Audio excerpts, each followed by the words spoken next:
ছাদে উঠে এলে ছাদ যেমন গৌণ হয়ে যায়, মুখ্য হয়ে ওঠে আকাশ, নক্ষত্র, চাঁদ, ঠিক তেমনি আমরা যতই ইগো দেখাই না কেন, দিন শেষে আমরা শুধুমাত্র যখন নিজের সঙ্গে বসি তখন বুঝতে পারি যে আমাদের মনটা কোথায় পড়ে আছে, কার কাছে পড়ে আছে।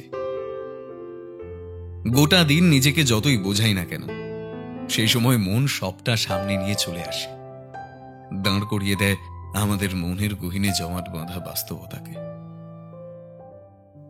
কেউ ফেলনা নয়, যাদের সঙ্গে আমরা থাকি বা ছিলাম, চলে যাওয়ার আগে সেও শিখিয়ে দিয়ে যায় যে দূর থেকেও কিভাবে ভালোবাসা যায়, শারীরিক না হয়েও কি করে ভালোবাসা যায়। আর যার সঙ্গে সারা জীবন আমরা থাকব, সেও বুঝিয়ে যাবে যে নিজের সবটা দিয়ে কি করে ভালোবাসতে হয়। দিয়ে গেলাম আজকের গল্প, হে সখা মম হৃদয়ে রহ।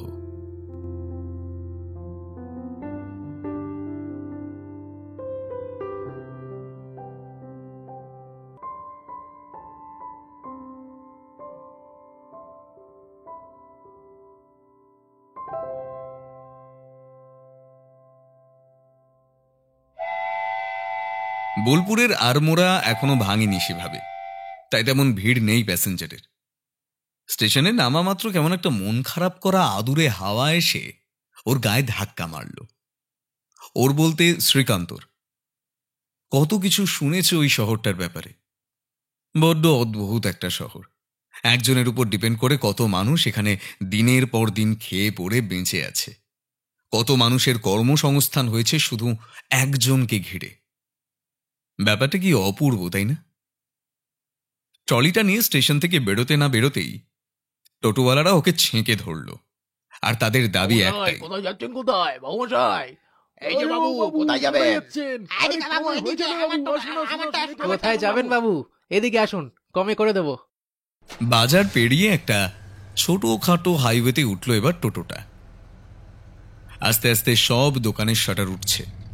কলকাতার মতো আস্তে আস্তে এখানেও চারিদিকে পুরনো বাড়ি ভেঙে নতুন ফ্ল্যাট তোলা হচ্ছে। শুধু কয়েকটা বাড়ি বেঁচে রয়েছে, আর তার দিকেই নজর সব প্রমোটারদের। হাত ঘড়িটা একবার দেখে নিল শ্রীকান্ত। সবে সকাল 9টা বাজে। এত তাড়াতাড়ি যাওয়াটা কি ঠিক হবে? অথচ ওখানে দাঁড়িয়ে থেকেই বা কি করত? একেই নতুন জায়গা, তবে জায়গাটা এখনই বেশ ভালো লাগছে ওর। কেন কে জানে, বড্ড গোছানো লাগছে। বাড়িতে আত্মীয়রা আসার আগে যেমন ঘর বিছানা গুছিয়ে সাজিয়ে রাখা হয়, সেরকম কেউ যেন ওর আসার জন্য শহরটাও সাজিয়ে গুছিয়ে রেখেছে আগের দিন রাতে।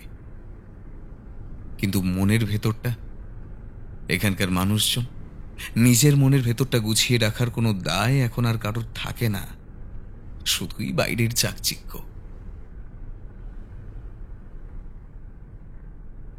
কোন হোটেলে উঠবেন বাবু, বললেন না তো? হোটেল না, বাড়ি। বাড়ি? কোথায়? এলাপর্ণি, চেনেন? হ্যাঁ হ্যাঁ, চিনি চিনি। এখানকার পুরনো বাড়ির মধ্যে ওটাও একটা। বাকি তো সব ঘষে মেজে একেবারে সাফ করে দিচ্ছে। ওই বাড়িটার ওপরও নজর আছে অনেকের। তা কি আছে আপনার ওই বাড়িতে বাবু?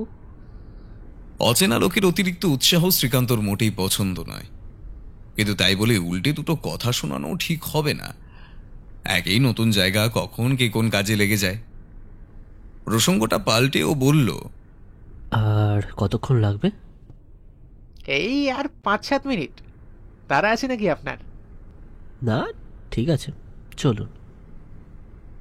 তা বাবু, ট্যুরিস্ট নাকি? কোথাও গেলে আমাকে বলবেন।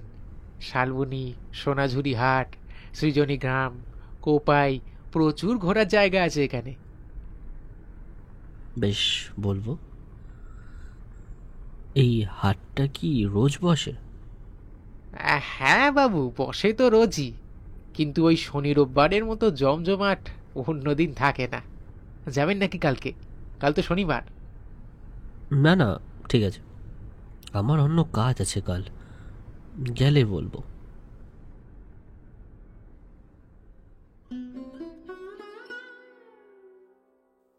রাগী মেয়েদের শ্রীকান্ত প্রথম থেকেই ভীষণ ভয় পায়। একেই কিছুটা শান্ত স্বভাবেরও। সামনে বসে থাকা মেয়েটা ওকে সেভাবে কোনো পাত্তাই দিচ্ছে না। মানছি ও নতুন ভাড়াটে, তা বলে ক্রস করে পাটা রেখে বসে এক মনে কি যেন লিখে যাচ্ছে মেয়েটা একটা কোর্ট পেপারে। এই কদিনের জন্য এত কিছু লেখার কি আছে কে জানে। আর ওর দিকে মন্ত্রমুগ্ধের মতো তাকিয়ে আছে শ্রীকান্ত। দেখছে নরম হাওয়ায় মেয়েটার চুলটা উড়ছে। ক্লিপ দেওয়া থাকলেও কপালের উপর কয়েকটা চুল লাফিয়ে পড়ছে। হালকা জোড়া ভ্রু দুটো মেয়েটার মুখটাকে আরো সুন্দর করে তুলেছে। ওর ঘাড়ের কাছে চুলের কুচিটা ভেঙে পড়েছে। মেয়েদের শর্ট হেয়ারের উপর ওর কিসের যে এত অবসেশন কে জানে। তাহলে আপনি শুধু এই মাসটাই থাকবেন, তাই তো? হ্যাঁ, আপাতত সেটাই ঠিক আছে। বেশ, তবে এই বাড়িতে থাকার কয়েকটা নিয়ম আছে যেগুলো আপনাকে মানতে হবে। শুনে নিন ভালো করে, পরে বলবেন না যে বলিনি। আমার ঠাম্মি সিঁড়ি দিয়ে ওঠার সময় পাশের ঘরে ওনাকে দেখেছিল আশা করি। সকাল 7টায় ঠাম্মি ঘুম থেকে উঠে রেডিওতে গান শোনে। গানটা সকালে একটু জোরেই চলে বাড়িতে, তাই বিরক্ত বোধ করবেন না প্লিজ। আপনার ভালো লাগলে ঠাম্মির রুমে গিয়ে বসতে পারেন। এখানে একটাই ওয়াশরুম আছে, সিঁড়ি দিয়ে নেবে ওই নিচের তলায়। আমি 8টায় ঢুকি। আমার সময় লাগে একটু বেশি, তাই আপনার তাড়া থাকলে তার আগে সেরে নেবেন। নিচের তলায় আপনার পাশের রুমটায় আরও একটা ফ্যামিলি থাকে। ওনারা স্বামী স্ত্রী, পরাগদা আর কেয়া বৌদি। কিছু প্রয়োজন পড়লে ওনাদের বলতে পারেন। আমাদের এখানে কিন্তু আবার রাত 10টায় বাড়ির গেটে তালা পড়ে যায়, তাই তার আগেই ফিরে আসবেন। আর মোস্ট ইম্পর্ট্যান্ট থিং, আমাদের এই পাড়াটা খুব রক্ষণশীল, তাই কোনো মেয়ে এই বাড়িতে আপনার রুমে অ্যালাউ না। ক্লিয়ার? শিওর। আচ্ছা, আপনার নামটা কি বলেছিলেন যেন? শ্রীকান্ত, শ্রীকান্ত সোম। বেশ, অ্যাডভান্সটা আজ রাতে দিয়ে দিলে ভালো হয়। আর শুনুন, পারলে একবার ঠাম্মির সাথে গিয়ে দেখা করে আসবেন। সবটা আমি দেখলেও বাড়ির গার্জেন কিন্তু এখনও ঠাম্মি। আগেকার মানুষ হলেও উনি কিন্তু এখনও বেশ মডার্ন। ইংলিশ ম্যাগাজিন পড়েন, বই নিয়ে থাকতে ভালোবাসেন। আমি এখন বেরোবো একটু বাদে, কলেজ আছে। কিছু বলার থাকলে ফোন করে নেবেন, কেমন? আর হ্যাঁ, আমার নাম লাজবন্তী।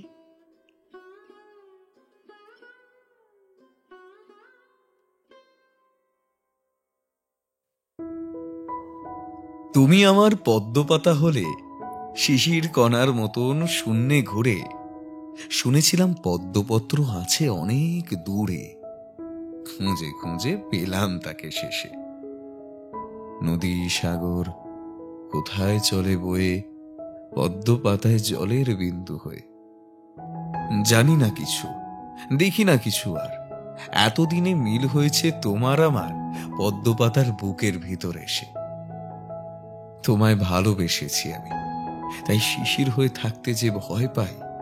তোমার কোলে জলের বিন্দু পেতে চাই যে তোমার মধ্যে মিশে যেতে, শরীর যেমন মনের সঙ্গে মেশে। মাঝে মাঝে এই কবিতাটার কথা মনে পড়ে লাজের। রাতে একা ছাদে দাঁড়িয়ে থাকার সময়, কলেজে কাজের ফাঁকে কম্পিউটারের সামনে বসে থাকার সময়, রাতে ব্যালকনিতে ঝোলানো দোলনায় বসে থাকার সময় ওর খুব মনে পড়ে এই কবিতাটার কথা। কলেজ থেকে ফিরেছে লাজবন্তী একটু আগে। ওর ঘরটা দোতলায়। দক্ষিণ দিক থেকে ঝোড়ো হাওয়া বয়ে আসছে একটা। জানলা থেকে সরে এসে আবার বিছানায় বসল। বিকেল 5টা বাজে। মেঘ করে আছে খুব, কিন্তু বৃষ্টি নামছে না এখনো। মনে হচ্ছে কোনো একটা পারফেক্ট সময়ের জন্য অপেক্ষা করে আছে যেন। ঘরটা বেশ ঠান্ডা হয়ে আছে। ওড়নাটা চাদরের মতো গায়ে জড়িয়ে নিল মেয়েটা। এখন তাড়াতাড়ি সন্ধে হয়ে যায়।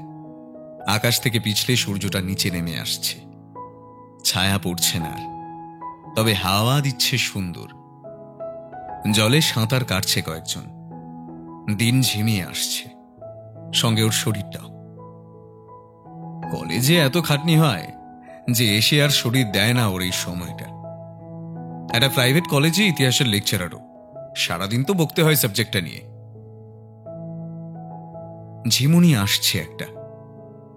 বালিশটা টেনে নিয়ে বিছানায় শরীরটা এলিয়ে দিল।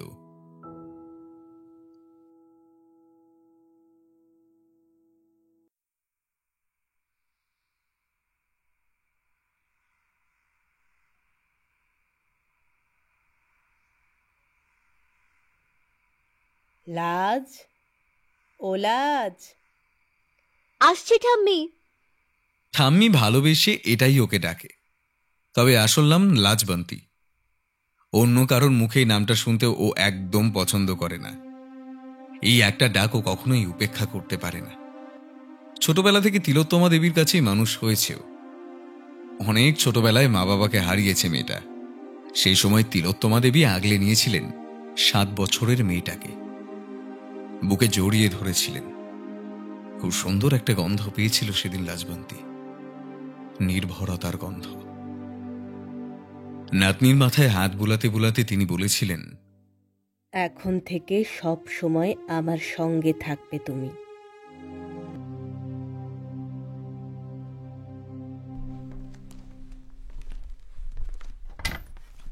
হ্যাঁ, বলো ঠাম্মি। বলছি, নিচের নতুন ভাড়াটেটা এসে গেছে? কজন? হ্যাঁ, এসে গেছে। একজনই, একটা ছেলে।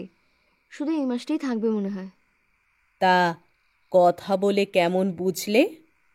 দেখে কথা বলে তো ঠিকঠাকই মনে হচ্ছে, তুমি চিন্তা করো না। শোনো, যে জন্য ডাকলাম, কাল সকালে তাকে নিয়ে এসো তো একবার আমার কাছে, দেখব। আচ্ছা ঠাম্মি। ছেলেটা একা একা থাকবে? রান্না করতে পারে কিনা জেনেছো? না, অত কথা তো হয়নি। শোনো, ওকে একটু হেল্প করো রান্নায়, আর পারলে ওকে নিয়ে একদিন একটু বেরিও, দেখিও ঘুরিয়ে ঘুরিয়ে এই জায়গাটা, ভালো লাগবে তোমারও। কতদিন তো যাও না কোথাও। হাটটা একবার ঘুরিয়ে এনো তাকে, আর জল থাকতে থাকতে কোপাইটাও। জানো লাজ, তোমার মা বিয়ে করে যখন প্রথম এখানে এসেছিল, তোমার বাবা তোমার মাকে ওখানে নিয়ে গিয়েছিল সূর্যাস্ত দেখাতে। তোমরা গেলে বিকেলের দিকে যেও। কথা সেরে ঠাম্মির কাছ থেকে উপরে উঠে আসলো। সত্যি বলতে কি, মাথাটা গরমও হয়ে গেল একটু। ঠাম্মি এমন একটা কাজ দিয়ে দিল, কিন্তু কোনো কিছুতেই ও ঠাম্মিকে না করতে পারে না। কোথাকার কে শ্রীকান্ত সোম, একদিন হয়েছে ভাড়া এসেছে, তার সঙ্গে ওকে এখন এদিক ওদিক ছুটতে হবে। তাকে ঘুরিয়ে দেখানোর সব দায় যেন ওর, ঠাম্মিও না।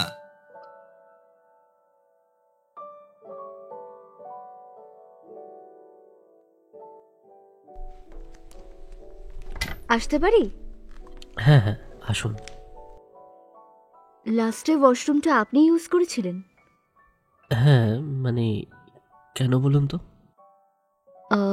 নেক্সট দিন টয়লেট সিটটা উঠিয়ে আসবেন প্লিজ, নামানো ছিল। আর সরি, এত রাতে আসাটা আমার ঠিক হয়নি। একটা কথা জানার ছিল। আসলে কাল সকালে খুব তাড়াতাড়ি আমি বেরিয়ে যাব, তাই আপনার সাথে দেখা হবে না। আপনি কি এই মাসটা পুরোটাই থাকবেন এখানে? হ্যাঁ, কাজটা শেষ না হওয়া অবধি থাকতে তো হবেই। কি কাজ আপনার এখানে? আসলে আমাদের একটা জমি আছে এখানে, আমার দাদু কিনেছিল। কলকাতায় সেটেল হয়ে যাওয়ার পর আর সম্ভব হয়নি এখানে এসে জমিটার কিছু হিল্লে করা। বেকার ফেলে রেখে কি লাভ, তাই এটা এবার বিক্রি করতে এসেছি। ফ্ল্যাট হবে হয়তো একটা, যদিও তাতে আমার কোনো ইন্টারেস্ট নেই। বুঝতেই পারছেন, একদিনের তো কাজ না এটা। কাল সকালে ঠামের সাথে একবার দেখা করে নেবেন আমার সাথে গিয়ে। বেশ। মুখে সামান্য হাসি নিয়ে বলল শ্রীকান্ত।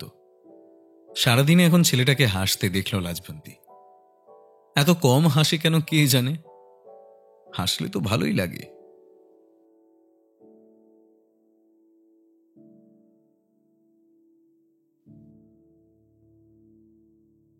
অফিস থেকে 1 মাসের ছুটি নিয়ে এখানে এসেছে শ্রীকান্ত। কাল রাতে বৃষ্টি নেমেছিল মনে হয়, ঘন ঘন মেঘ ডাকা বাজ পড়ার শব্দ পেয়েছে। এখন আকাশটাকে একটু শান্ত দেখাচ্ছে। এখানে আসার পর থেকে ওর মনে হয় যেন তারা নেই আর কোনো, যেন যেতে হবে না কোথাও। কিন্তু ও জানে যে ও ফিরতে চাইলেই শহরটাও ওকে আগলে নেবে। এখন কোনো কাজ নেই ওর, তাই শুয়েই দিন কাটাবে। ওপর থেকে ভেসে আসছে হালকা একটা রবীন্দ্রসঙ্গীত। কাল ঢুকতেও দেখেছিল যে এই বাড়িটা খানিকটা ক্লাসিক্যাল ধাঁচের। বাড়ির ভেতরটা এমনি সুন্দর, দাবার ছকের মতো মেঝে। আনন্দ হোক বা দুঃখ, রবীন্দ্রসঙ্গীত যেন আষ্টে পৃষ্ঠে জড়িয়ে রেখেছে বাড়ির মানুষগুলোকে। বেলা বাড়ছে, সেই থেকে বিছানায় শুয়ে দুপুরটা বড় নিঝুম মনে হচ্ছে ওর। বাড়িটার নিচতলায় ওর ঘর, জানালার ধারে খাটটা রাখা।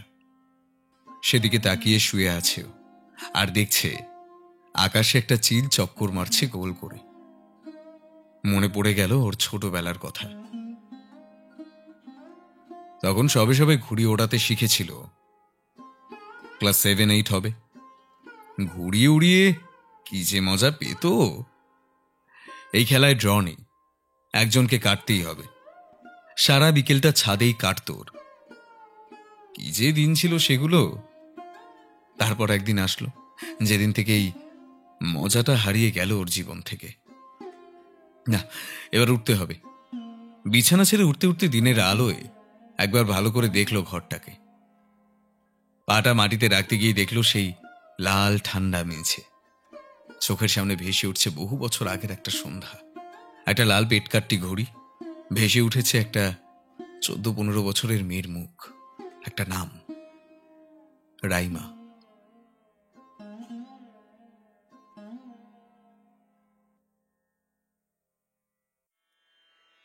রেণু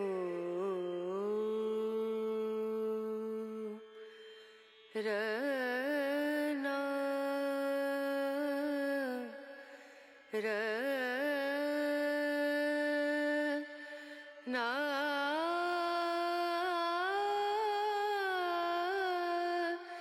না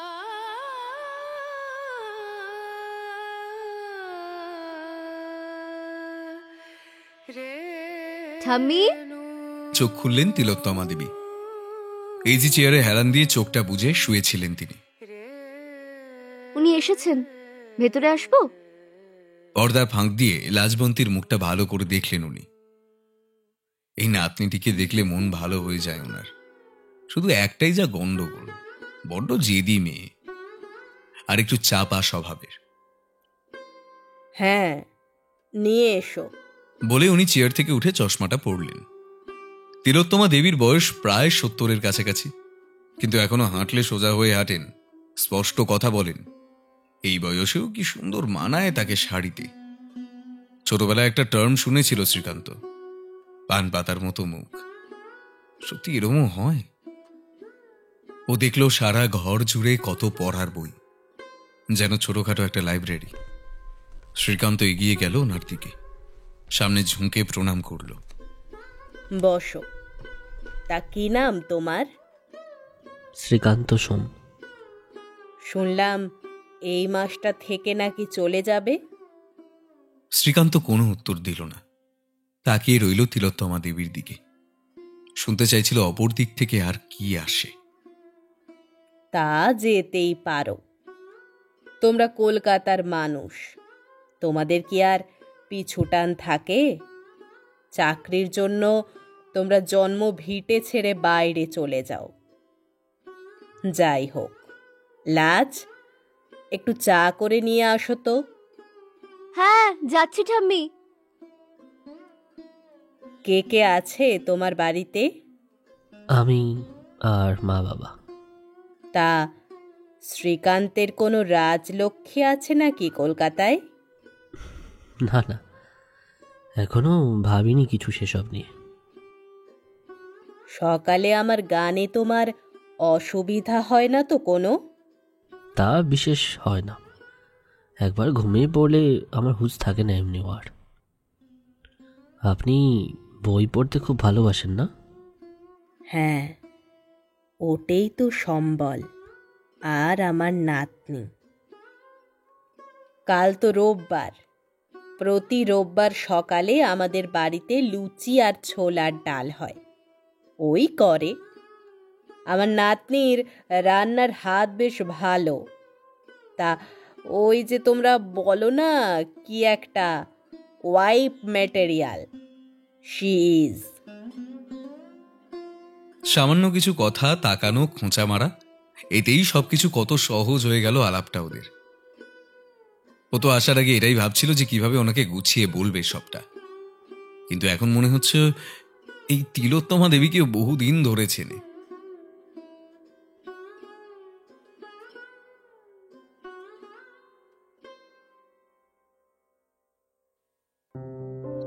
আয়নার সামনে দাঁড়িয়ে কুর্তিটা একটু উঁচু করে উপরে টেনে নিল, মাথাটা নিচু করে বুকের কাজটা দেখে নিল একটু। না, ক্লিভেজ দেখা যাচ্ছে না। কলেজে একবার দুটো থার্ড ইয়ারের ছেলে ওকে ব্যাট টাচ করার চেষ্টা করেছিল। আগেও এই ছেলে দুটোকে দেখেছিল, ক্লাসে পড়ানোর সময় ওরা ওর বুকের দিকে তাকিয়ে থাকতো। ফার্স্ট বেঞ্চে বসতো ওরা। ও পেছন ঘুরে বোর্ডে কিছু লিখতে গেলে ওরা নিজেদের মধ্যে কি সব আলোচনা করত। কানাঘুষো কটা শব্দ ওর কানে এসেছিল। সবটা বুঝেছিল লাজবন্তী। প্রথম দিকে ওর খুব লজ্জা লাগতো এই ক্লাসে যেতে, কিন্তু একদিন রাগটা চড়ে গিয়েছিল ওর। চকটা ডেস্কে ছুঁড়ে ফেলে শটাং দুপা এগিয়ে ঠাটিয়ে দুটো চড় মেরেছিল দুজনকে। পরের দিন থেকে ক্লাসে ওই ছেলে দুটোকে আর দেখা যায়নি, তবে তারপরেও বেশ কয়েকবার কলেজে দেখেছিল ওদের। সামনাসামনিও হয়েছিল, চোখে চোখ রাখতে পারেনি ওরা। কিন্তু তারপর ওর মনে হতো যে ও সামান্য এগিয়ে গেলেই পেছন ঘুরে হয়তো তাকায় আর চোখে ওরা। বাথরুম থেকে বেরিয়ে আর একবার নিজেকে দেখে নিল লাজবন্তী। একটা ছাতা নিতে হবে আজ, যা হঠাৎ বৃষ্টি হচ্ছে, কখন দরকার লাগে কে জানে। 9টা বাজে, বড্ড দেরি হয়ে গেল আজ। এবার বেরোতেই হবে, আজ আর ঠাম্মির ঘরে যাওয়া হবে না। চট করে একবার নিজেকে আয়নায় দেখে নিল, তারপর ব্যাগটা নিয়ে রুম থেকে বেরিয়ে সিঁড়ি দিয়ে নামতে নামতে দেখল নিচে বৌদি দাঁড়িয়ে রয়েছে। আরে লাজবন্তী, শোনো না, ইলেকট্রিক বিল এসেছে কাল। এই এক স্বভাব বৌদির, বেরোনোর সময় পিছু ডাকা। আসলে ওদের এখনো সন্তান হয়নি কোনো, বয়স 33-এর কাছাকাছি।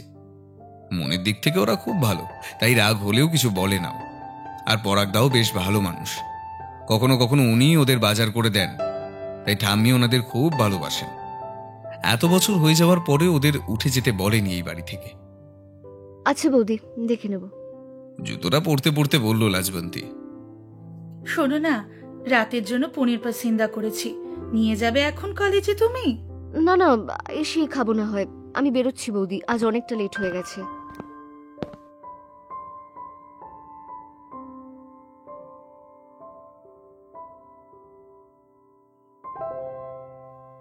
সন্ধে হয়ে আসছে এবার, আশেপাশের আলো জ্বলে উঠেছে। একটু দূরে জলের এক কোণায় বাঁশের তৈরি আধখ্যাচড়া খাঁচাটাকে এই সন্ধেবেলা ধ্বংসস্তূপের মতো দেখাচ্ছে। 27 বছর এই প্রথমবার কলকাতা ছেড়ে দূরের কোনো শহরে আছেও। রাতে ঘুম আসবে তো, নতুন জায়গা, না আসলে তার ওষুধ তো আছে, স্লিপিং পিলস। আবার খেয়ে নেবে কি আছে। শুরুর দিকে একটু প্রবলেম হতো ওর, কিন্তু এখন সয়ে গেছে ব্যাপারটা। ব্যাগ থেকে ওষুধের শিশিটা বার করে ডেস্কের উপর রাখলো। কি করবে এখন না ভেবে পেয়ে একটু সরে বিছানায় হেলান দিতে যাবে, অমনি এই যা, লোডশেডিং। ধরপর করে উঠে বসল। কি বিপদ, এইভাবে রাতটা কাটাতে হবে নাকি? শরীরটা খুব অগোছালো লাগছে। এই সময় কলকাতায় সবাই বাড়ি ফেরে, নেটফ্লিক্স চালিয়ে ওয়েব সিরিজ দেখে শুয়ে শুয়ে। কিন্তু এখানে চারিদিক পুরো অন্ধকার। এখন কি করবে ও? ক্যাঁচ ক্যাঁচ করে একটা আওয়াজ হলো না কিসের? দরজা খুলল কি কেউ? কিন্তু কোথাকার? ছাদের? বিছানা থেকে উঠে মোবাইলের ফ্ল্যাশ লাইটটা জ্বালিয়ে সিঁড়ি রেলিং ধরে উপরে উঠে আসলো শ্রীকান্ত। হ্যাঁ, দরজাটা খোলা, সামান্য আলো ভেসে আসছে। লোহার দরজাটা ঠেলে এগিয়ে গেল, আর ঢুকতেই একটু থমকে গেল। দেখতে পেল তাকে। অফ হোয়াইট কালারের একটা ওভারসাইজ টপ পরে ছাদে একা দাঁড়িয়ে আছে লাজবন্তী। 3 তলার মতো উঁচু নারকেল গাছটা সামান্য হেলে পড়েছে ছাদের দিকে, আর তার ডালপালার ফাঁক দিয়ে অর্ধেক চাঁদ দেখা যাচ্ছে। 2-4টে তারাও। হালকা আলো ছিটকে এসে পড়েছে মেয়েটার চুলে। এতক্ষণে ছাদে অন্য কারোর উপস্থিতি টের পেল লাজবন্তী। শ্রীকান্তকে সামনে দেখে নিজেকে এই অবস্থায় দেখে একটু লজ্জা পেল। তারপর নিজেকে সামলে হালকা হেসে ওর দিকে এগিয়ে এলো। সরি, কিছু মনে করবেন না, আপনাকে বলতে ভুলে গেছি। এখানে মাঝে মধ্যেই রাতের দিকে কারেন্ট যায় 3-4 ঘন্টার জন্য। আজ ভালো লাগছিল না নিচে একা একা, তাই ছাদে এলাম। আপনারা আসতে হলে বলবেন, ডুপ্লিকেট চাবিটা গিয়ে রেখে আসবো আপনার রুমে। আপনার হাতে এটা কি? ওহ, এটা মেরি বিস্কুটের প্যাকেট। খুব খিদে পাচ্ছিল, এটাই পেলাম হাতের কাছে অন্ধকারে। রাতে খিদে পেলে এগুলো চলে বুঝি? হ্যাঁ, আরো অনেক কিছু। আপনি সিগারেট খান? না না, তবে ছোটবেলায় একসময় আমারও এরম নেশা ছিল। নিজের বাড়ির ফ্রিজ থেকে চুরি করে কিছু না কিছু খাওয়ার নেশা। একবার তো কম আলোয় এঁচোড়ের তরকারিকে চিকেন ভেবে খেয়ে ফেলেছিলাম। তারপর সেটা বাড়িতে জানাজানি হওয়ার পর সবাই খুব হেসেছিল এটা নিয়ে। মা বাবা থাকলে পরিবারটা খুব ভরা ভরা লাগে, তাই না? শ্রীকান্ত কি উত্তর দেবে এটা বুঝতে পারল না। কি উত্তর দিতে হয় এরকম সময়? আগলে নিতে হয় সামনের মানুষটাকে, সেটাই বা কি করে করবে ও? নীরবতা দেখে লাজবন্তী বলল, ছাড়ুন সব। আচ্ছা, ঠাম্মি বলছিল আপনাকে নিয়ে একবার বেড়াতে। সোনাঝুরি হাট, কোপাই, সৃজনী এগুলো একবার ঘুরিয়ে নিয়ে আসতে। খুব সুন্দর জায়গা, আপনার নিশ্চয়ই ভালো লাগবে। কাল তো সানডে, আমার কলেজেও ছুটি আছে, তাই আপনি ফ্রি থাকলে আমরা বেরোতে পারি। হ্যাঁ বেশ, তো আমার কোনো প্রবলেম নেই। তা এত রাতে একা একা যে ছাদে আসেন, আপনার ভয় লাগে না? না, আগে লাগতো যখন বেঁচে ছিলাম। বলে ঘাটটা ঘুরিয়ে ওর দিকে তাকালো লাজবন্তী। এক মুহূর্ত চুপ থেকে খিলখিলিয়ে হেসে উঠল। Sorry sorry, I was just joking. সত্যি বলতে ভয় যে একদম লাগে না তা নয়। আপনার কাজ এখন কেমন এগোচ্ছে? কথা হলো বেশ কয়েকজনের সাথে, এসে দেখেও গেছে। তবে কোনো প্রমোটারকে বেচতে আমি ইন্টারেস্টেড নই। না হয় ডিরেক্ট, না হয় কোনো ব্রোকার্সের থ্রুতে করব। ডকুমেন্টস মোটামুটি সব রেডিই আছে, 2-1টা বাদে। আচ্ছা, কাল আমরা কটায় বেরোচ্ছি?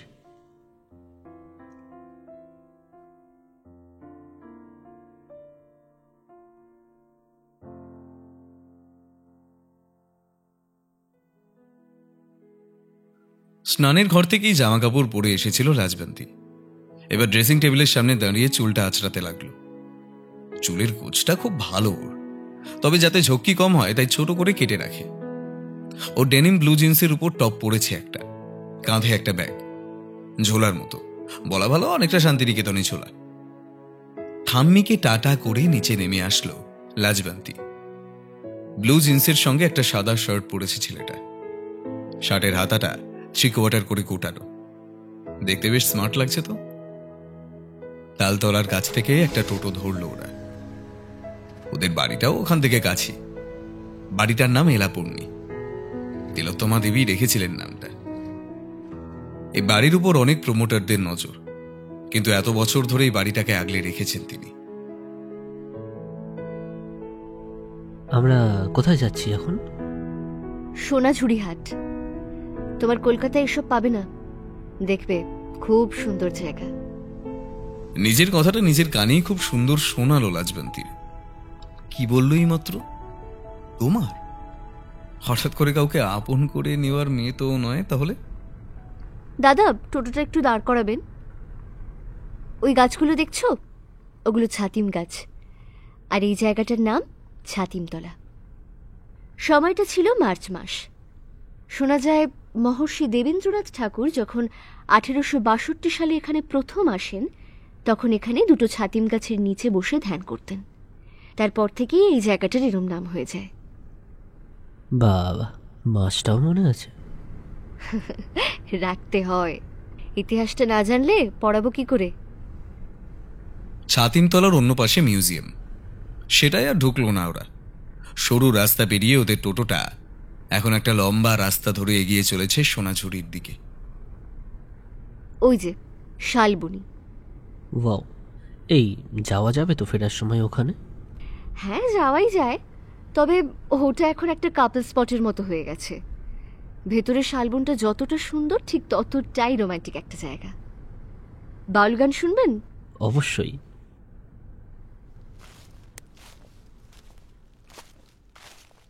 সত্যি হাট হাট দেখতে কিরকম হয় তা এতদিন কলকাতায় থেকে শ্রীকান্ত টের পায়নি। খদ্দেরের আশায় এক একটা গাছের নিচে বড় রেইনবো কালারের ছাতাগুলো মেলে বসে আছে স্থানীয় বাসিন্দারা। সামনে বিছানো নানা রকমের জিনিস, কারো শোপিসের কালেকশন, কারো শাড়ির, কারোর কানের দুল, কারোর পাঞ্জাবি, কারোর বা ফ্যান্সি ব্যাগ। এপাশ ওপাশ দেখতে দেখতে একটা এবড়ো খেবড়ো ইট কালারের মাটির রাস্তা ধরে এগিয়ে চলেছে শ্রীকান্ত। হঠাৎই একটা হোঁচট খেয়ে কিছুটা সামনের দিকে এগিয়ে গেল, কিন্তু ঠিক তখনই এই আস্তে বলে ওর হাতটা ধরে টেনে ফেলেছে লাজবান্তি। প্রথম স্পর্শ, প্রথম টান, পড়তে পড়তে বেঁচে গেল। কিন্তু সত্যি বাঁচল কি না আরো জড়িয়ে গেল? ব্যথা করছে খুব। এত কাছ থেকে এই প্রথম লাজবান্তিকে এত ভালো করে দেখলো। এখন আর হচ্ছে না। এই একদম ফ্ল্যাট করবেন না আমার সাথে, বলে ওর হাতটা আলতো করে ছেড়ে দিয়ে সামনে এগিয়ে গেল লাজবন্তী। মেয়েটা কি হাসলো মনে মনে? বুঝতে পারল না শ্রীকান্ত। মেয়েদের সবসময় আয়নার দরকার হয় না, এটা কোথাও একটা শুনেছিল। বিকেলের নরম আলো মেয়েটার মুখে পড়ে যেন কেমন রং পাল্টে নিচ্ছে নিজের। পাতাগুলো ঝরে হাওয়ায় ঘুরে ঘুরে মাটিতে এসে পড়ছে। ঝড় আসার সম্ভাবনা। ঝড় তো একটা এসেই গেছে শ্রীকান্তর মধ্যে। তার আভাস কি পেয়েছে আদৌ মেয়েটা? চাদর বাদর দেখবে? কি? চাদর বাঁধুনি। সেটা কি? আসো দেখাচ্ছি। শ্রীকান্তর হাতটা ধরে টেনে নিয়ে এগিয়ে গেল লাজবান্তি। কয়েকটা দোকান পেরিয়ে একটা ছাউনি দেয়া ঘরের কাছে নিয়ে গেল ওকে। শ্রীকান্ত দেখল একটা এক পায়া কাঠের স্ট্যান্ডের উপর ভর করে আছে একটা বাক্স। সেটারই 3 দিক ঘিরে আছে চাদরে। শাড়ি দিয়ে মোড়া আছে ধামসা মাদলগুলো, আর সেটা ঘিরে পুতুলের মতো কয়েকজন সাঁওতালি নারী পুরুষরা দাঁড়িয়ে আছে। এটাকেই এরা এখানে চদর বদর বলে। এটা একটা সাঁওতালি পুতুল নাচ। চদর মানে হলো চাদর। বছরের বিশেষ সময়ে এটা দেখা যায়। এরপর সারা হাটটা ওরা ঘুরে বেড়ালো। একে অপরকে একটু একটু করে শেয়ার করলো ওরা। এর মধ্যে হাতের সঙ্গে হাত স্পর্শ হয়েছে মাঝে মধ্যে, হয়তো অজান্তে।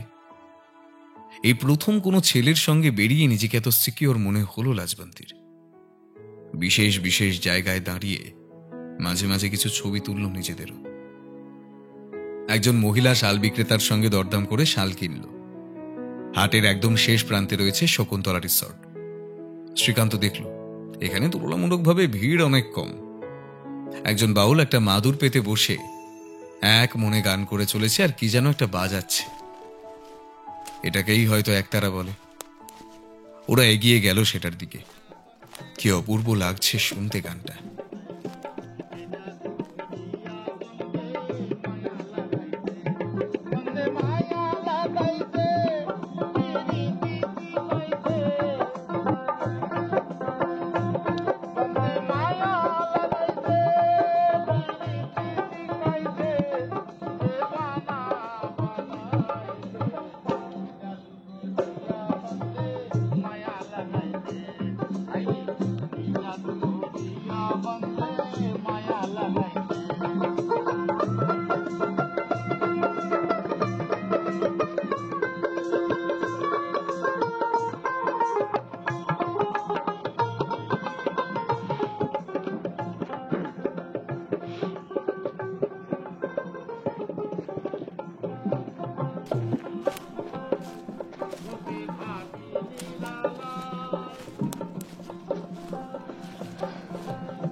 লালমাটির পথ সেরে রাস্তায় উঠে কাছের একটা দোকানে উঠল ওরা। ভিতরটা ছোট্ট হলেও কি সুন্দর একটা ক্যাফের মতো করে নেওয়া হয়েছে এটাকে। এখানে ভিড় নেই তেমন। রাজবন্তী দেখল কোনার দিকে একটা ছেলে মেয়ে বসে প্রেম করছে। ওদের থেকে কিছুটা দূরত্ব রেখে ওরা দুজন বসলো। দুটো চা বেবি কর্ন অর্ডার করলো ওরা। রাবড়ি খেয়েছো আগে কখনো? না তো। আচ্ছা, আরেকবার ঢুকবো তাহলে আমরা ভেতরে। একজনকে দেখলাম মাটির ভাঁড় নিয়ে বসতে। জানো, ঠাম্মিও খেতে খুব ভালোবাসে এটা। নিয়ে যাব আজ। এবার কিন্তু তাড়াতাড়ি ফিরতে হবে। আকাশটা কালো হয়ে আসছে, যখন তখন ভাসাবে।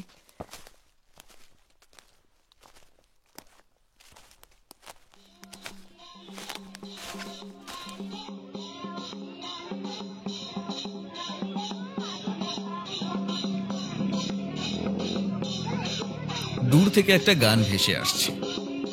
আস্তে আস্তে ভিড়টার দিকে এগিয়ে গেল ওরা দুজনে। শ্রীকান্ত দেখল যে একদল সাঁওতালি মেয়ে গোল করে ঘুরে ঘুরে একসঙ্গে গান করছে আর নাচছে।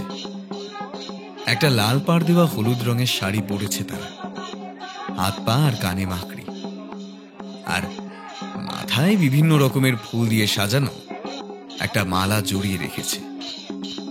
তাদের এই গোলটার মাঝখানে একজন পুরুষ দাঁড়িয়ে মাদল বাজাচ্ছে, আর তার নিচে একটা মাদুরের উপর ঢোলটা রাখা আছে, যেখানে টুরিস্টরা সবাই টাকা দিয়ে যাচ্ছে। নাচবে? এবার না না, লজ্জা লাগছে। যাও না ওখানে, আমি ভিডিও করে দিচ্ছি। আরে যাও বলে হালকা ঠেলে লাজবন্তীকে এগিয়ে দিল। কড়কড় শব্দে ভীষণ জোরে বাজ পড়ল একটা। প্রথম বৃষ্টির ফোঁটাগুলো একটা দুটো করে ওদের শরীরে টোকা দিতে শুরু করলো। দুপাশের পুরনো দোকানগুলোর ছাতার তলায় জড়সড় হয়ে গিয়ে বসলো কয়েকটা পাখি। ভিড় করে থাকা টুরিস্টরা সবাই ছড়িয়ে গেল নিমেষে। রাবড়ির ভাঁড়টা ফেলে দুটো ছেলেমেয়ে দৌড়ে একটা গাছের শেডের নিচে ঢুকে গেল। জমজমাট থাকা হাটটার সবকিছু এখন ক্রমশ আবছা হয়ে আসছে। একটা অদ্ভুত ভাব উঠছে লাল রঙা মাটির রাস্তাটা থেকে, আশেপাশের গাছ থেকে, মানুষের থেকেও। কি বৃষ্টি কি সত্যি মনের মাটি নরম করে দেয়?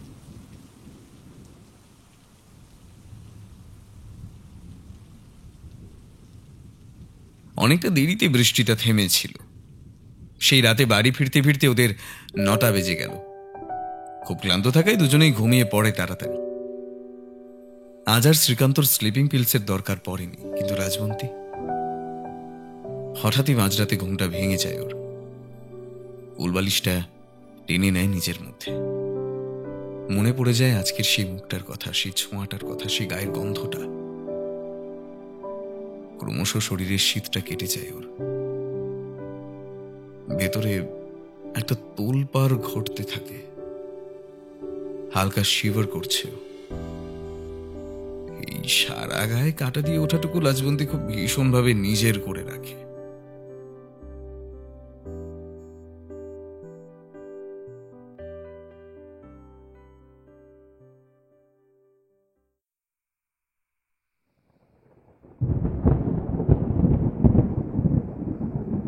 কলেজ থেকে ফিরতে আজ অনেকটা লেট হয়ে গেল লাজবন্তীর।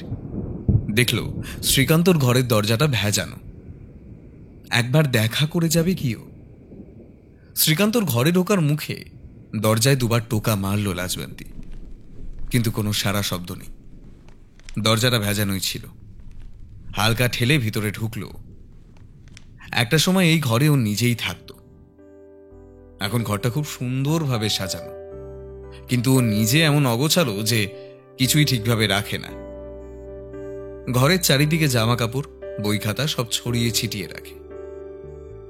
ও ঘরের মাঝখানে গিয়ে দাঁড়ালো। কত সুন্দর করে গুছিয়ে রাখা সবকিছু, কি সুন্দর লাগছে। আগে তো কতবার ও এই ঘরে এসেছে, কিন্তু কখনো এত সুন্দর তো লাগেনি ঘরটাকে ওর। কিন্তু ওটা কি? কিসের শিশি ওটা? শিশিটা হাতে তুলে নিল। Sleeping pills. এটা এখানে কেন? কেন খায় ও? কার জন্য? কিসের এত দুঃখ বয়ে বেড়াচ্ছে ছেলেটা? শিশিটা নিজের ব্যাগে পুরে নিল। এটার আর দরকার নেই এখানে, না বলেই নেবে। দেখাই যাক না কি হয়। কোথায় গেছে ছেলেটা কে জানে। ছাদে গিয়ে দাঁড়ালো লাজবন্তী। আকাশটা দেখলো একবার। বৃষ্টি নামবে কি? এক রাশ মেঘ যেন এসে জড়ো হয়ে গুমুট পরিবেশ সৃষ্টি করছে একটা। ভালো লাগছে না ওর কিছু। এই যে ও আস্তে আস্তে শ্রীকান্তর জন্য ফিল করছে, সেটা কি ঠিক হচ্ছে? কেন এমন লাগছে ওর? ঠাম্মি কি বলবে সবটা? মেঘ ডাকছে, 9টা বাজতে চায়। কোথায় ছেলেটা? এত দেরি কেন করছে বাড়ি ফিরতে কে জানে। ছাতাও তো নেই মনে হয়। বৃষ্টির ফোঁটাগুলো উপর থেকে নেমে আসছে আস্তে আস্তে, বাড়ছে ক্রমশ। জলের রেখাগুলো তেরছা হয়ে এসে বিঁধছে ওর বুকে। কুর্তিটার উপর দিয়ে যেন জল টোকা মারছে লাজবন্তীর শরীরে। নিচে গেট খোলার হালকা শব্দ হলো কি? কেউ কি আসলো?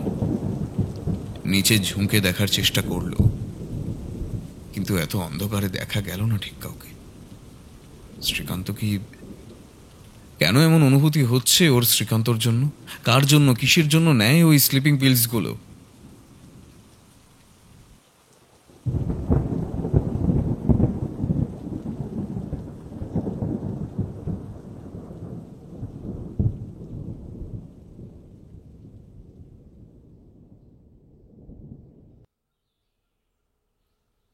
না, আর শুয়ে থাকার কোনো মানে নেই।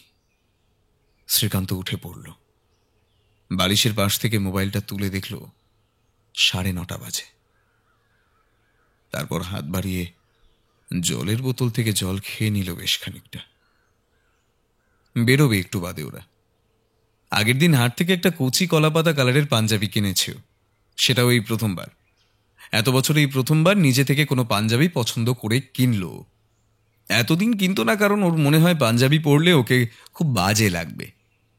খানিকটা লাজবন্তীর জোর গলায় বলাতেই সেদিন হয়তো কিনেছে। মেয়েটা ভালো দরদাম করতে পারে বেশ। এক ধাক্কায় 400 টাকার পাঞ্জাবিটা 250-তে নিয়ে এসেছিল। তারপর দোকানদারের কান বাঁচিয়ে আলতো গলায় শ্রীকান্তকে বলেছিল, সবসময় নিজেকে এত আন্ডার প্লে করবে না, বুঝেছ? তোমাকে ভালো লাগবে এটাতে। বাথরুমটা লাজবন্তীর খুব প্রিয় জায়গা। এখানে যেটুকু সময় কাটায় মন ভালো হয়ে যায় ওর।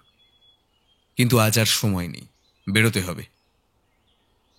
সৃজনী, কঙ্কালীতলা, প্রান্তিক, ডিয়ার পার্ক এগুলো প্রথমে ঘুরে নেবে। তারপর ফেরার সময় কোপাই নদীর তীরে সূর্যাস্ত দেখবে ওরা। আজ একটু সময় নিয়ে শরীরটা মুছল। স্নান সেরে শাড়ি পরে সামান্য সাজল।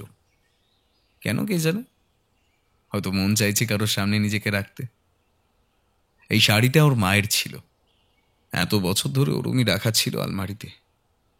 কিন্তু আজ পরার সময় একটা সুন্দর গন্ধ পেল, আদুরে একটা গন্ধ। শোয়ার ঘরের বড় আয়নায় বেরোনোর আগে শেষবারের মতো নিজেকে একবার দেখল। তারপর শাড়ির আঁচলটা জড়িয়ে নিয়ে নিচে একতলার দিকে হাঁটা দিল।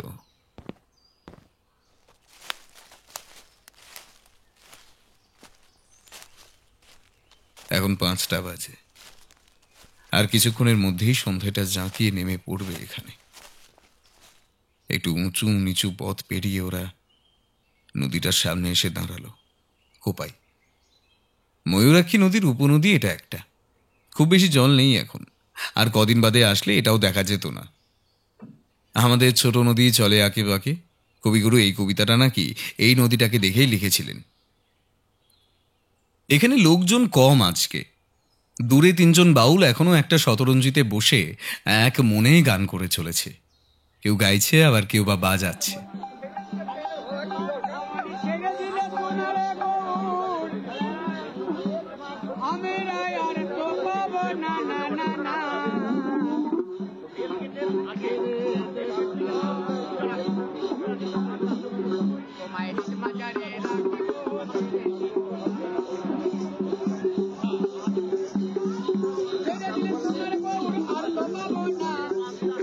সন্ধে গাঢ় হয়ে আসছে। নদীর আলপথ ধরে হাঁটছে ওরা। হাওয়া দিচ্ছে। সন্ধ্যার মুখেই ঝাঁপিয়ে পড়া হাওয়া কিসের সম্ভাবনাকে আরো গাঢ় করে তুলেছে। হে সখা মম হৃদয়ের, হে সখা মম হৃদয়ের, সংসারে সব কাজে ধ্যান জ্ঞানে হৃদয়ের, হে সখা মম হৃদয়ের। নাথ তুমি এসো ধীরে, সুখ দুঃখ হাসি নয়ন নীরে।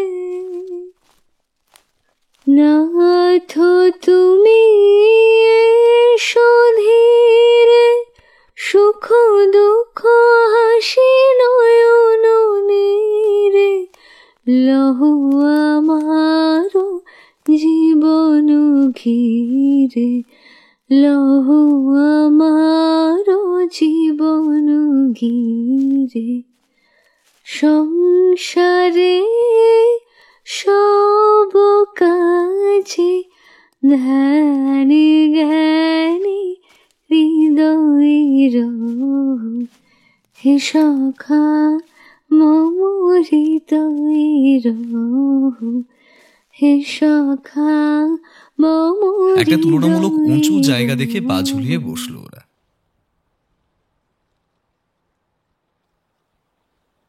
তুমি স্লিপিং পিলস নাও?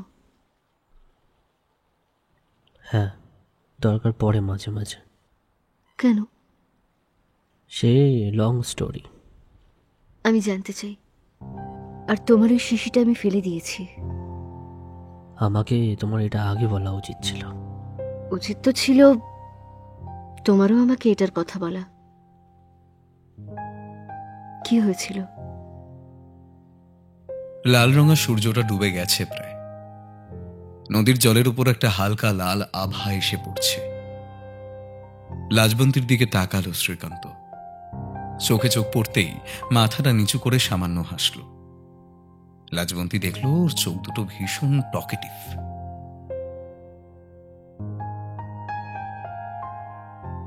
তখন সন্ধেবেলা। উত্তর কলকাতায় আমরা থাকতাম সেই সময়। বাড়িতে কেউ ছিল না সেদিন নিজে, তাই একটু বেশিক্ষণই ছাদে ছিলাম আমি। কার্নিশের ধারে দাঁড়িয়ে সুতোগুলো লাটে গোটাচ্ছিলাম।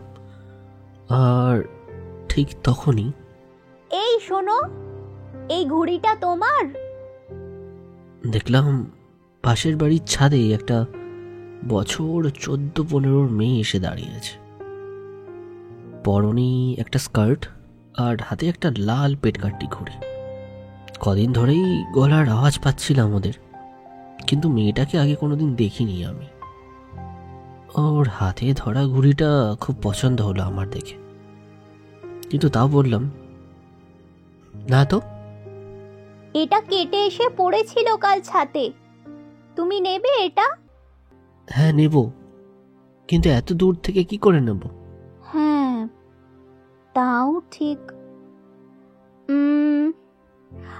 আচ্ছা বেশ, কাল এই সময় এসো তুমি একবার ছাদে।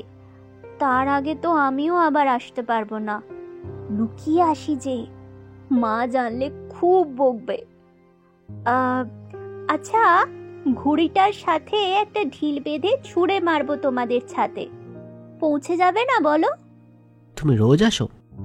হ্যাঁ। তোমরা এখানে নতুন এসেছো তাই না?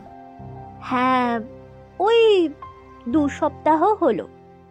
তা তুমি এখনো ছাদে কি করছো? নিচে যাও, ঠান্ডা লেগে যাবে তো।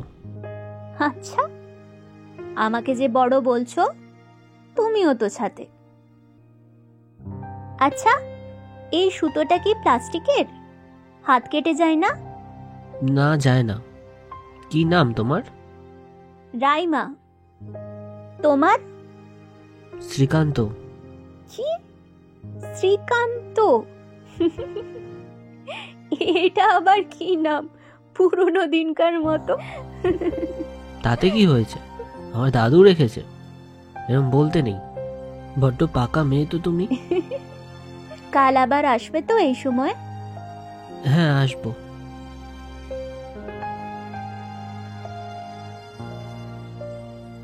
চশমাটা খুলে নিল শ্রীকান্ত।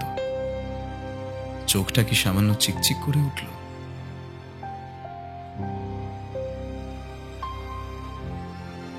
তারপর এসেছিলে?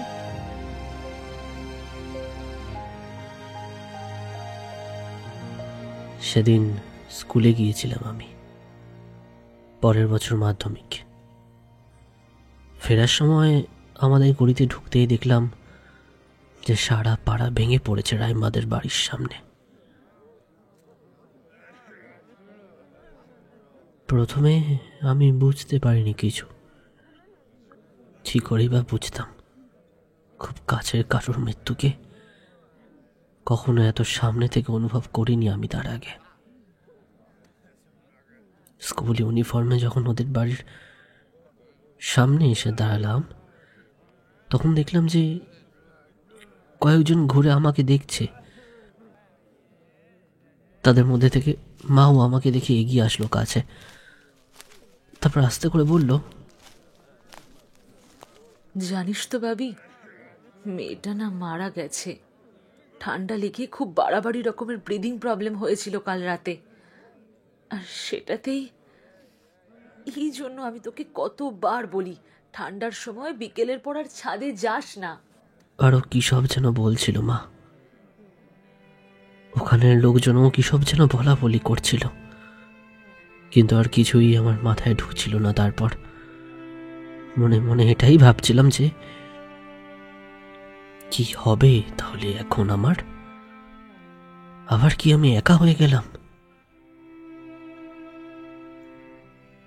তারপর কখন আমি বাড়ি ফিরেছিলাম মনে নেই আমার। শুধু মনে আছে একটা কাছের শববাহী গাড়ি, একটা স্ট্রেচারের ওঠানামা, আর আস্তে আস্তে ভিড় কমে যাওয়া। সেই রাতে কোনো খাবার গলা দিয়ে নামছিল না আমার। মায়ের বকাটাও সেদিন আর আমায় ভয় পাওয়ায়নি। ঘুম আসছিল না মায়ের হাজার বারণের পরেও। সেদিন ছাদে উঠেছিলাম আবার আমি, সবাই ঘুমিয়ে পড়ার পর। আগের দিনের মতো আবারও ছাদের কার্নিশের সামনে গিয়ে দাঁড়িয়েছিলাম, যদি ওকে দেখা যায়। দেখতে পাইনি আমি ওকে, কিন্তু জানি আমি এসেছিল রাইমা, এসে দাঁড়িয়েছিল আমার পাশে। বুঝেছিলাম যে ওখানে তখন আমি একা নেই, আর এরপর থেকে যখন আমার একা লাগবে নিজেকে, এসে দাঁড়াবো এখানে। আর সেই দিন থেকে এই ড্রামাটা আমি বই বেড়াচ্ছি।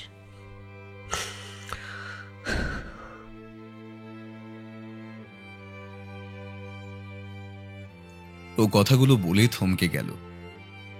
হঠাৎ কি হলো ওর? এসব বলছে কেন? নিজেকে এভাবে মেয়েটার সামনে খুলে ধরার মানে কি? লাজবন্তীর সামনে থাকলে এসব কেন হয় ওর? এই যে ও এখন সামনে দাঁড়িয়ে আছে, সাহস করে বলবে কি ওর নিজের মনের কথা? কি করে কাউকে বোঝানো যায় নিজের ভালোবাসাটা? সেই প্রথম দিন থেকে দেখছে, মেয়েটাকে দেখলেই সব কেমন যেন গুলিয়ে যাচ্ছে। এটা তো ভালো কথা না। আর কদিনই বা আছে ও বোলপুরে? চুপ করে গেল। তারপর দুহাত দিয়ে এলোমেলো হয়ে যাওয়া চুলটা সেট করে নিল একটু, চশমাটা আবার পরে নিল। এই কষ্টটা এতদিন ধরে বুকে চেপে রয়েছে ছেলেটা। ওর হাতের উপর হাত রাখলো লাজবন্তী, তারপর আঙুলে আঙুল জড়িয়ে বলেছিল, দেখো, এখন থেকে তোমার আর কোনোদিন স্লিপিং পিলসের দরকার পড়বে না।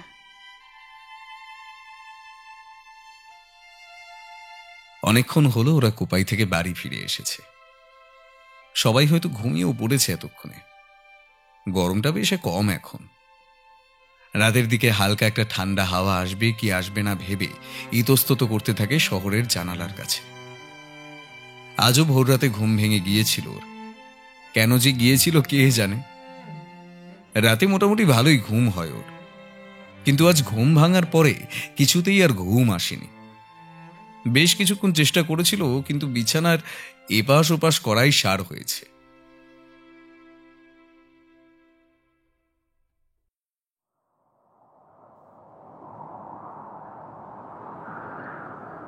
খুলে রাখা জানালা দিয়ে শরতের হাওয়া হই হই করে ঢুকে পড়ছে ঘরে। লাজবন্তীর মাথাটা আজ একটু ধরে আছে। আসলে শুতে শুতে অনেক রাত হয়েছে গতকাল, প্রায় 3টে। ফোন ঘেটে ঘেটে ওদের এতদিনের তোলা ছবিগুলো দেখছিল লাজবন্তী, তাই উঠতে দেরি হয়ে গেল। কেউ কি পায়েস বানাচ্ছে? নতুন গুড়ের গন্ধ ভেসে আসছে একটা। সকালে ঘুম থেকে উঠেই গন্ধটা পাচ্ছে। কে বানাচ্ছে? ঠাম্মি। কাল ওর জন্মদিন। ওর মা বাবা যখন বেঁচে ছিল, অনেক ছোটবেলায় ওর জন্মদিন সেলিব্রেট হয়েছিল একবার, আর শেষও ওটাই। তাই এই দিনটা আসলেই ওর ভেতরে জমে থাকা না পাওয়াগুলো নাড়া দিয়ে ওঠে। মনে হয় যেন কষ্ট পাওয়া এখানেই শেষ নয়, আরো অনেক কষ্ট পাওয়া বাকিও।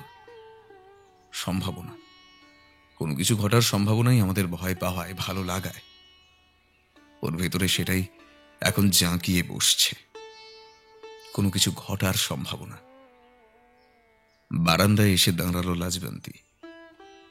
সামনের লাইট পোস্টে একটা কাটা ঘুড়ি কোথা থেকে উড়ে এসে পেঁচিয়ে নিচে ঝুলছে।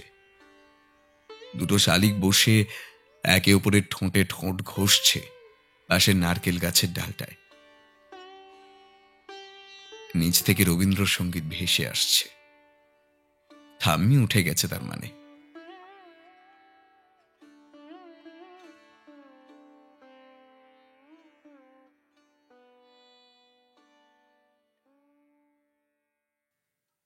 ব্যাগ গুছিয়ে ঘরের চারিদিকটা একবার দেখে নিল শ্রীকান্ত। না, কিছু পড়ে নেই আর। সত্যি কি আর কিছু পড়ে নেই? এমন কিছু কি নেই যেটা এখনো গোটানো বাকি আছে? সব গোটানো হয়ে গিয়েছে। কাল সকালে বেরিয়ে যাবে ওই শহর থেকে, বোলপুর থেকে। আর কি কোনো দিন ফিরবে না? এই কথাটাও তিলোত্তমা দেবীকে না হয় বলতে পারবে, কিন্তু লাজবন্তীকে কোন মুখে জানাবে? সামনে দাঁড়িয়ে বলতে পারবে তো এটা?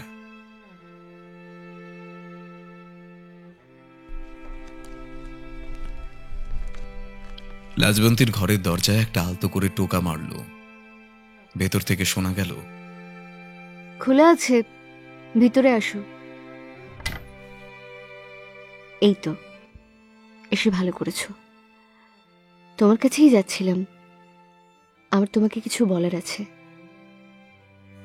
আমারও। কি শুনি? ধাতস্থ হতে কিছুটা সময় লাগলো শ্রীকান্তর। মনে মনে জোরে একটা শ্বাস নিল। সময়টা বড্ড তাড়াতাড়ি এগিয়ে আসলো। গলাটা শুকিয়ে আসছে ওর। কাল আমায় চলে যেতে হবে, একটু আর্জেন্সি আছে। চলে যেতে হবে মানে? কোথায়? কলকাতা। কখন?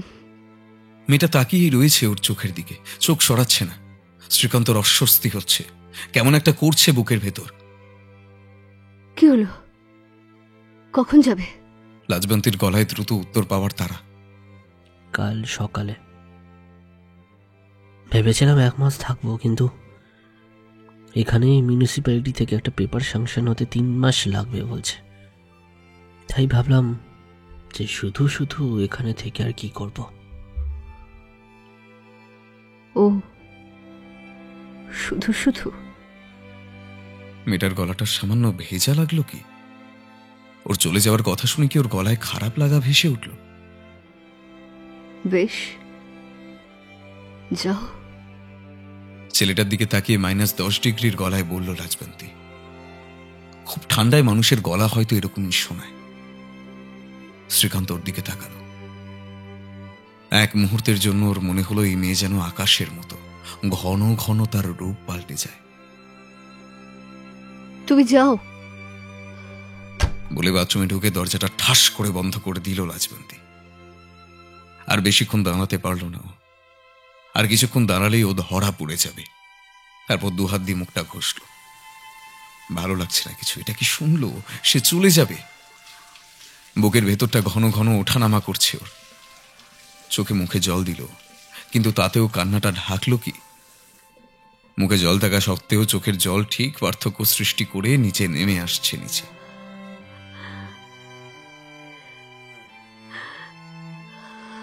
লাজবন্তী বুঝল যে ওর কান্নাতে, ওর শত চিন্তাতেও যা হওয়ার তা পাল্টাবে না, তা হবেই।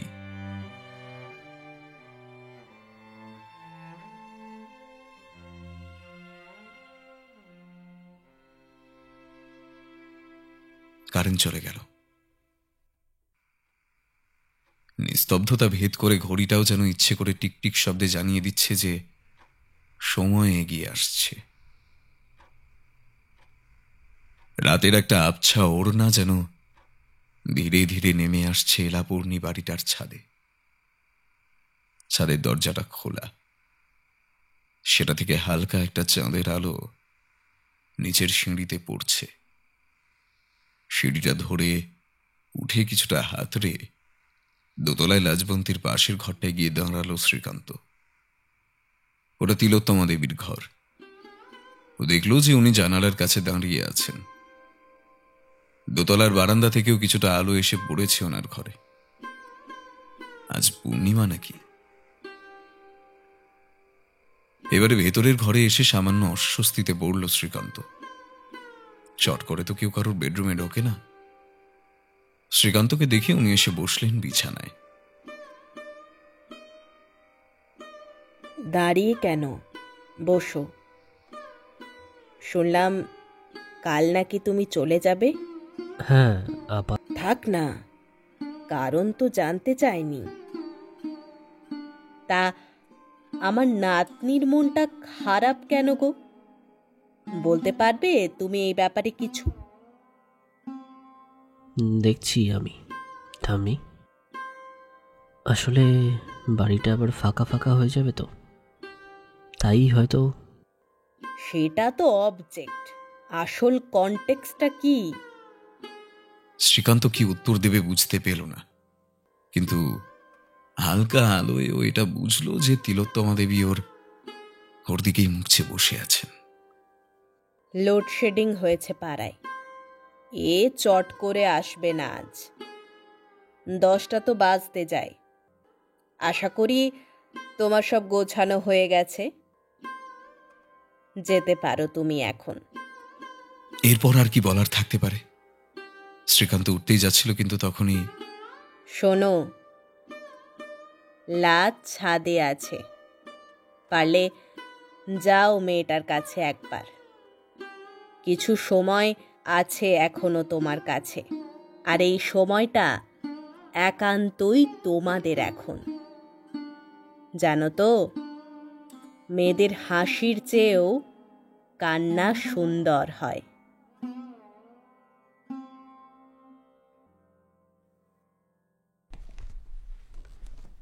তিনতলার সিঁড়ির সামনে এসে দাঁড়ালো শ্রীকান্ত। দেখতে পেল সিঁড়িটা, চাঁদের হালকা আলোয় ও বুঝতে পারল যে ও ঠিক পৌঁছে যাবে ছাদে। আর এটাও বুঝতে পারল যে ওর মন আর ওর কাছে নেই, একটা চরম পরিণতির দিকে এগোচ্ছে সেটা। সব ঠিকঠাক হবে তো? বাঁধানো ছাদটায় উঠে ও দেখতে পেল লাজকে। হালকা হাওয়ায় তার চুলটা উঠছে। অন্ধকারে যদিও মুখটা ঠিক দেখা যাচ্ছে না, কিন্তু ও বুঝতে পারছে তার মনের ভাব কি। আর দেরি করল না ও। কত দূরত্ব এখন ওদের মধ্যে? কলকাতা থেকে বোলপুরের দূরত্ব ঠিক কতটা? দূরত্ব কি শুধু পা দিয়েই মাপা যায়? মনের দাম তো আরো অনেক বেশি। কেন এসেছিলে এখানে তুমি? মেরি বিস্কিটের কৌটোটা কি তুমি নিয়ে এসেছো? আর কি মারছো? মেয়েদের মন বোঝো তুমি আজও?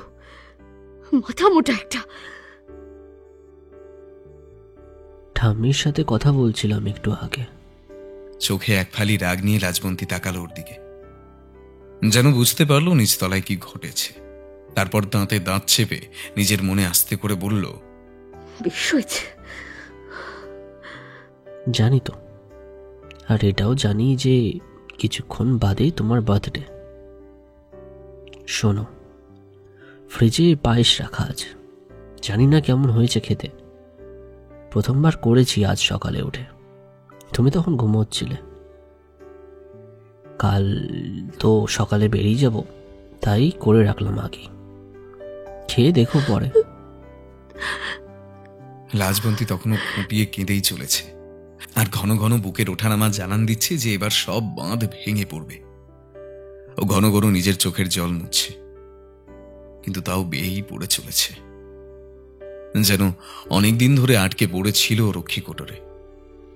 কিন্তু এখন একটা চরম পরিণতির আভাস যেন ওরাও পেয়ে গেছে, তাই বেরিয়ে আসতে চাইছে।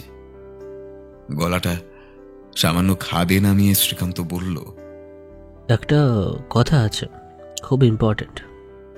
আমার কোনো কথা নেই। চুপ করে গেল শ্রীকান্ত।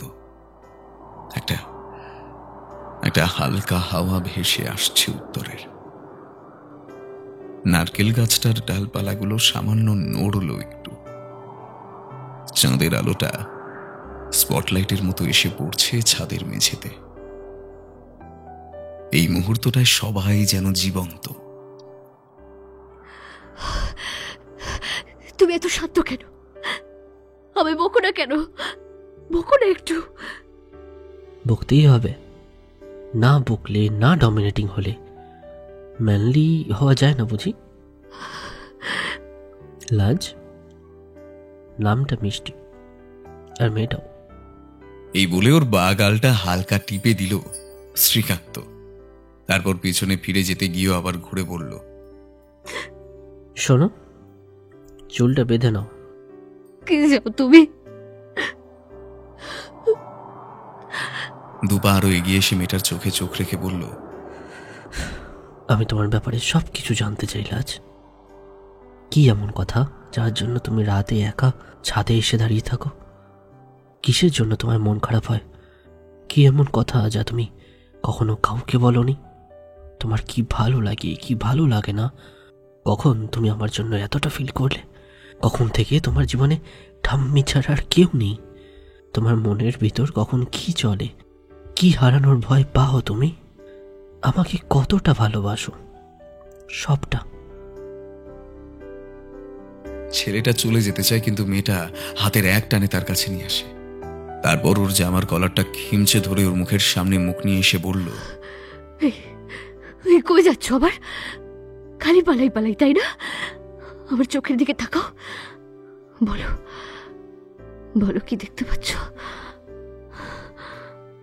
বলো। এই প্রায় অল্প আলোয় ছেলেটা দেখলো যে মেয়েটার চোখে পৃথিবীর সমস্ত ভালোবাসা জড়ো করে ওর দিকে তাকিয়ে আছে। শ্রীকান্ত আরো একটু কাছে টেনে নিল লাজকে। এলাপূর্ণির ছাদটা এত বছর বাদে এই প্রথমবার দুটো ছায়াকে এত ঘনিষ্ঠ অবস্থায় দেখল। ছায়া দুটো একে অপরকে জড়িয়ে ধরল। এখন তাদের চুম্বনবদ্ধ হবার সময়। আকাশের চাঁদটাও যেন খানিক দ্বিধা নিয়ে মুখ বাড়িয়ে দেখছে মেঘের আড়াল থেকে। এমন দৃশ্য নষ্ট করতে নেই। কিছু কিছু জায়গায় নিজেকে অতিরিক্ত মনে হলে সেখানে চুপ করে থেকে যেতে হয়। নড়াচড়া করতে নেই, নিজের উপস্থিতি বোঝাতে নেই।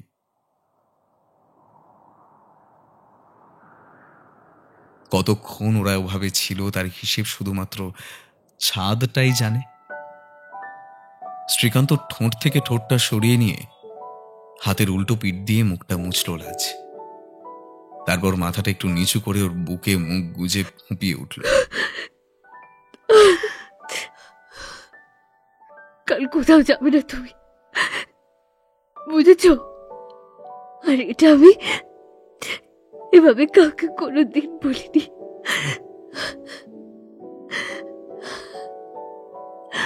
আর কোনো উত্তর দিল না শ্রীকান্ত।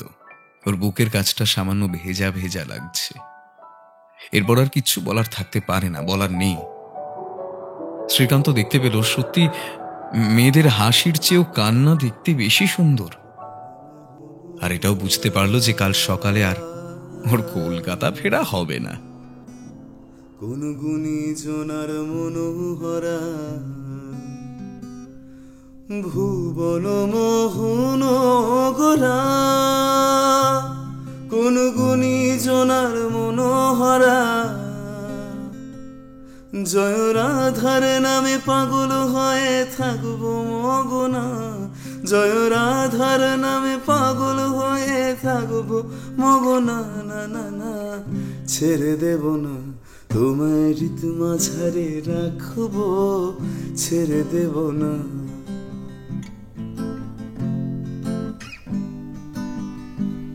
কত লক্ষ জনম ভ্রমণ করে সাধের মানব জনম পেয়েছি রে, কত লক্ষ জনম ভ্রমণ করে সাধের মানব জনম পেয়েছি রে,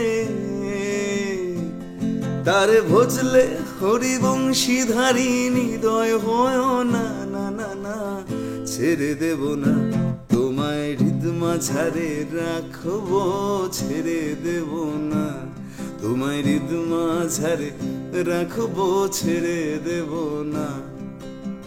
ছেড়ে দিলে সোনার গো,